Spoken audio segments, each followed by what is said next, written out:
Sunnah pula bagi kepala negara itu untuk menyembelih untuk seluruh rakyat. Jadi kalau tadi itu satu keluarga itu sunnah kifayah satu, nah, kepala negara ini seperti Rasulullah, beliau itu menyembelih untuk diri beliau, keluarga beliau, dan umat beliau. Nah ini para ahli fikih mengatakan bahwasanya kepala negara boleh ngambil dari Baitul Mal untuk dibelikan sapi atau unta, kemudian disembelih untuk seluruh rakyat dari sisi syiar, bukan pahalanya, bukan. Bapak saudara-saudaraku sekalian rahimakumullah, dan kurban ini sebaik-baik infak pada hari Idul Adha maupun hari tasyrik. Tirmidzi, ma'amila bnu Adam yauman nahar. Tidaklah seorang anak Adam beramal pada hari nahar, yakni hari penyembelihan, amalan dengan suatu amalan ahabba ilallahi azza wa jal min hiraqatid dam, yang lebih dicintai oleh Allah Subhanahu wa taala dari mengalirkan darah, yakni menyembelih hewan kurban. Jadi lebih utama daripada sedekah, walaupun sedekahnya sebanyak yang dikurbankan, karena ibadah yang sudah jelas nas-nasnya. Dan tetesan darah dari hewan kurban itu dihitung sebagai ampunan dosa. Dalam hadis riwayat Imam Al-Baihaqi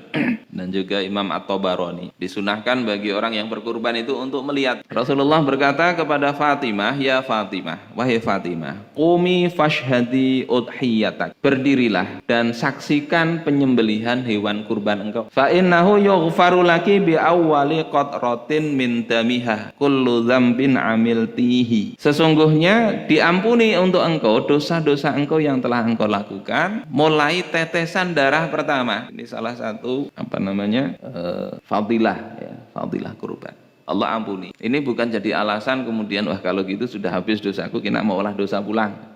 Atau aku kadang berdosa, nah itu dosa malah seperti itu, merasa bersih. Kadang dosa fisik tidak kita lakukan, tapi dosa pikiran, dosa hati. Dosa hati ada riya, ada sum'ah, ada kurang ikhlas dan sebagainya, itu kan masuk tidak baik. Kita harap ya, niatkan kita berkurban itu ya Allah bersihkan jiwa kita itu dari kotoran-kotoran seperti itu. Waquli, dan katakanlah, inna sholati wa nusuki wa mahyaya wa mamati lillahi rabbil alamin. Sesungguhnya sholatku, ibadahku, kurbanku itu, hidup dan matiku itu untuk Allah Rabbul Alamin. La syarikalah wa bidzalika umirtu wa ana minal muslimin. Tidak ada sekutu bagi engkau, dengan demikianlah itu ke aku diperintahkan dan aku termasuk orang-orang yang muslim. Jadi sunnah juga baca itu bagi yang berkurban ya. Lihati, kemudian tadi berdoa, inna sholati wa nusuki wa mahyaya wa mamati lillahi rabbil alamin la syarika lahu wa bidzalika umirtu wa ana minal muslim.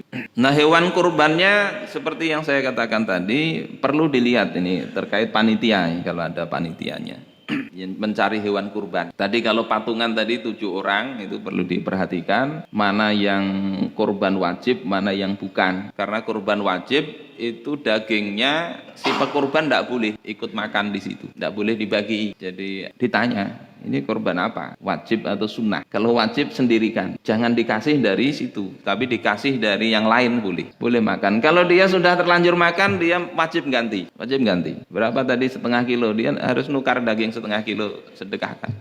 Kemudian usia tadi, pertama yang paling murah sebetulnya domba, dha'nu bahasa Arabnya. Domba itu yang kibas, itu yang mungkin orang sini agak kurang senang ya, saya lihat jarang itu. Yang biri-biri ya, biri-biri. Kalau biri-biri itu umurnya 1 tahun, itu sudah bisa dikurbankan. 1 tahun, ausaqata sinnuhu walau qabla tamamiha, atau sudah ganti gigi walaupun belum 1 tahun. Jadi mudah, nggak tahu itu dagingnya seperti apa rasanya. Nanti kalau ada yang begitu boleh saya dikirimin. Mungkin rasanya kurang lebih aja dengan kambing. Katanya agak lebih bau ya, daripada kambing kacang. Padahal letak kambing itu sebetulnya dagingnya ya di baunya itu yang saya senang bahkan. Kalau ada orang masak kambing kok nggak ada baunya itu ya rasa bukan kambing. Iya. Ya, kambing itu ada baunya itu yang khas di situ. Jadi boleh 1 tahun atau kurang kalau sudah tanggal giginya itu, ganti gigi. Caranya gimana? Sampai itu dibuka aja mulutnya kambing itu, nanti ketahuan itu gigi yang sudah ganti itu lebih besar. Ini pengajiannya harusnya praktek bawa kambing. Lihat panitia itu mesti tahu ini sudah usianya sudah boleh apa enggak itu. jangan sembarangan. Yang kedua, kalau kambing kacang atau al-ma'zu, bukan biri-biri, itu syaratnya 2 tahun umurnya. Sapi ya, 2 tahun, masuk tahun ketiga. Kemudian yang ketiga, kalau onta itu berumur 5 tahun. Yang paling mahal, paling afdal ya memang unta. Ini harus dilihat betul-betul. Masalahnya sapi itu kan tidak ada akta kelahirannya kan. Umur berapa, tidak ada datanya, itu tidak ada. Jadi pinter-pinter panitia memilih itu, pastikan tanya kepada si peternaknya ini berapa tahun. Karena itu mengemban amanah orang loh, amanah loh. Jadi panitia itu amanah. Salah-salah nanti dituntut. Ini tidak nakut-nakuti, tidak lah. Saya memberitahu. Kemudian hewan yang tidak boleh dari sisi cacat itu kalau nyata-nyata misalnya buta sebelah, ya. Kemudian sakit, yang nyata-nyata sakit ya, misalnya kurus kering itu, pincang, kakinya tidak bisa jalan, tanduknya tidak ada misalnya, kupingnya terpotong, ekornya terpotong, walaupun ekor ini kan cuma murah misalnya ya, tapi itu jadi tidak sah untuk berkurban. Hidungnya tidak ada, kemudian tapi kalau dikebiri tidak apa-apa, hewan dikebiri bisa dijadikan untuk kurban. Nah, berikutnya itu terkait dengan kalau sudah disembelih nanti, penyembelihan itu pada tanggal 10 ya setelah sholat id. Setelah sholat id disunnahkan afdolnya yang berkurban itu nyembelih sendiri. Nyembelih sendiri.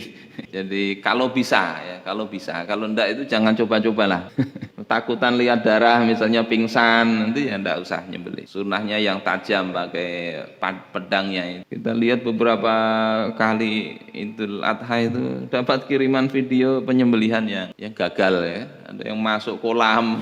Jadi ini diperhatikan betul-betul. Jadi sunnahnya yang kurban yang nyembelih, kemudian boleh diwakilkan, dan kemudian yang berkurban yang lain menyaksikan. Ini kalau kondisi biasa begini. Tapi kalau ada daerah yang memerlukan, misalnya ada kristenisasi di mana itu, yang perlu dakwah, itu bagus juga. Untuk daerah-daerah pinggiran itu kita salurkan hewan kurban, dan orang-orang yang berkurban di sana misalnya tidak usah melihat ya tidak apa-apa, diwakilkan aja nyembelih ke panitia di sana. Ya. Tapi kalau sama-sama kaya aja daerahnya, lebih afdol di tempat kita yang kita bisa menyaksikan sendiri penyembelihan atau kita yang menyembelih sendiri. Dan untuk menyembelih tidak sulit sebetulnya, tidak sulit. Saya dulu waktu usia SMA atau SMP itu sudah, kalau di Jawa itu jangankan nyembelih sapi atau kambing ya, nyembelih ayam aja dibawa ke ini Mbah Mutin. Ya, mau selamatan bawa ayam, datang ke rumah, bapak saya yang biasa nyembelih. Kalau bapak tidak ada, saya wakili. Nyembelih ayam aja ke saya. Padahal orang muslim itu sembelihannya sah, tidak harus mudin, tidak harus. Tidak harus mudin. Asalkan itu tahu syarat-syaratnya. Yang dibaca apa? Baca bismillah. Sunnahnya baca bismillahi Allahu Akbar. Sunnahnya begitu. Tidak pakai Hirrahmanirrahim. Walaupun kalau pakai Hirrahmanirrahim juga tetap halal. Ar-Rahman Ar-Rahim itu maha pengasih, maha penyayang, kok nyembelih. Ya, jadi di sini baca bismillahi Allahu Akbar. Sunnah lagi baca doa Rabbana taqabbal minna innaka antas samiul alim. Ya Allah, ini sebelumnya Rabbana taqabbal minna. Kalau itu kita yang nyembelih, ya Allah terima kurban kami dari kami ini. Baru kemudian kita ini dihadapkan hewan itu ke kiblat kalau memungkinkan. Kiblat di atas rusuk kiri ya. Jadi menghadap kiblat, baringkan di rusuk kirinya ya. Kemudian Rabbana taqabbal minna innaka antas samiul alim. Bismillahi Allahu Akbar. Sembelih. Setelah selesai bagus juga berdoa. Allahumma minka wa ilaika. Atau banyak redaksi yang lain silahkan. Intinya ya Allah ini dari Engkau. Kita sadari rizki untuk kurban ini dari Allah Ta'ala, bukan karena kehebatan kita. Allah yang ngasih. Wa ilaika, dan ini untuk Engkau, kembalinya kepada Engkau. Allahumma taqabbal minni. Ya Allah terima ini kurbanku. Atau kalau kita mewakili Allahumma taqabbal min, sebutkan namanya. Ya cuma seperti itu bacaannya. Dan itu pun kalau tidak baca ya sah saja sembelihan itu. Langsung seret. Karena banyak ini yang disembelih, bismillah aja sudah cukup. Yang perlu diperhatikan itu harus terpotong 2 saluran, saluran nafas dan saluran makanan, apa istilahnya, tenggorokan. Nah itu harus putus. Di mazhab yang lain itu juga urat yang besar itu harus putus juga. Nah kalau sudah selesai dibiarkan sampai betul-betul mati, jangan masih kejet-kejet itu dikulitin, tidak sabaran. Tidak sabaran, nanti itu jadi gimana, mati karena dikulitin kah, mati karena sembelian kan tidak jelas. Kemudian dibagi, ya, dibagi. Sunnah bagi orang yang berkurban, kalau itu kurban bukan wajib, untuk ikut makan. Ya, fakulu wa at'imu waddakhiru, sabda Rasul dalam riwayat Imam Ibnu Majah. Makan, ngambil berkahnya kurban itu dimakan. Tidak biasa makan daging, makan makan sedikit barang, 1 suap atau 2 suap, sunnahnya begitu. Walaupun tidak senang, sedikit barang. Wa at'imu, dan beri makan orang lain. Kurban sunnah ini ada kadar wajib dibagi. Minimal kalau di dalam kitab fikih mazhab Syafi'i itu kan 1 orang. 1 orang dikasih ya sudah, itu cukup sebetulnya. Tidak ada batas berapa banyak, enggak. Itu kadar wajib. Walaupun akan lebih baik, lebih afdal dibagi semua. Atau sebagian katakan 1/3 bagi 3, 1/3 ambil. Tapi tidak ada batasan segitu, enggak. Afdalnya mau dikasih semua, kasih semua. Tapi ambil beberapa suap kalau itu kurban sunnah. Dan boleh menyimpan. Awal-awal dulu itu Rasulullah melarang lebih dari 3 hari. La ya'kulu ahadukum min lahmi udhiyatih fauqa salasati ayyam. Janganlah salah seorang dari kalian itu memakan hewan sembelihan dia, kurban dia lebih dari 3 hari. Jadi kita nyimpan 3 hari aja. Kemudian Rasulullah di dalam riwayat lain ini masih di riwayat Imam At-Tirmidzi, wa inna ma kana nahyu minan nabi sallallahu alaihi wasallam mutaqaddiman. Itu larangan dulu. Summa rakhasa ba'da dzalik. Kemudian diringankan, dibolehkan setelah itu. Artinya boleh seminggu kah, 2 minggu kah. Masih ada aja daging kurban di kulkas. Masih tidak apa-apa. Cuma ini kurang bagus kalau rakyat sekitarnya miskin betul. Miskin, kurang gizi, masyarakat sekitar kita di kulkas hibak banar.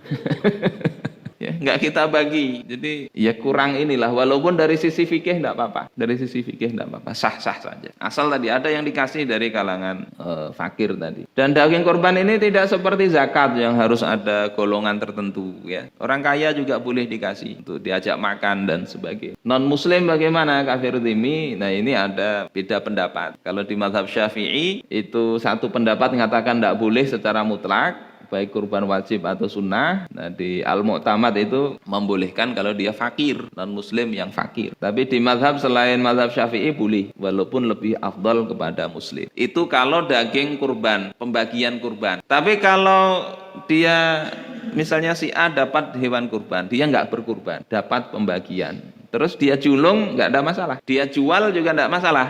Yang nggak boleh menjual itu kan yang pekurbannya, yang pekurban atau panitia yang mewakili. Nggak boleh dia jual kulitnya atau kepalanya, dia jual, nggak boleh. Tapi ketika itu diberikan kepada orang, itu sudah jadi milik orang tersebut. Dia mau jual mau apa nggak apa-apa. Termasuk yang hati-hati upah. Upah itu nggak boleh dari hewan kurban. Upah ya bahasa. Makanya ketika iuran dianggarkan aja berapa biayanya. Jadi bukan upahnya ini dari kepalanya atau dari ini upah si tukang potong. Tidak boleh begitu. Berdasarkan riwayat dari Rasulullah Sallallahu Alaihi Wasallam. Ini mungkin beberapa poin terkait kurban ini. Mudah-mudahan bermanfaat bagi kita dan kita ada Allah lapangkan sehingga bisa berkurban minimal, kalau tidak ya satu keluarga bisa satu kambing atau satu bagian. Dan ini sunnahnya tiap tahun. Tiap tahun.